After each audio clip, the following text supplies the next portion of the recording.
విభజన చట్టంలో ఉన్న హామీలు నెరవేర్చండని అడిగితే నిస్సిగ్గుగా బీజేపీ ఏపీపై ఏ స్థాయిలో దాడి చేస్తుందో చూస్తున్నాం.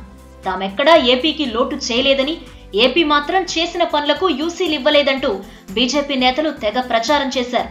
తాము యూసీలు ఇచ్చామంటూ చంద్రబాబు అసెంబ్లీ సాక్షిగా ఎన్నిసార్లు చెప్పినప్పటికీ కమలం నేతలు దబాయిస్తూ వచ్చారు. వీటన్నిటికీ చెక్ పెడుతూ యూసీలను పారదర్శకంగా బయటపెట్టారు చంద్రబాబు. వెనుకబడిన జిల్లాల అభివృద్ధికి ఇచ్చిన 1050 కోట్లలో సుమారు 940 కోట్లకు యూసీలు ఇచ్చామని చంద్రబాబు వెల్లడించారు.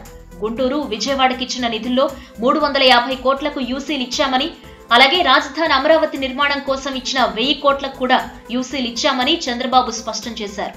ఓ సందర్భంలో 350 కోట్లు ఇచ్చినట్టే ఇచ్చి మళ్లీ ప్రధానమంత్రి ఆఫీస్ అనుమతి లేదు అని ఎలా వెనక్కు తీసుకున్నారో కూడా రిపోర్టు బయటపెట్టారు.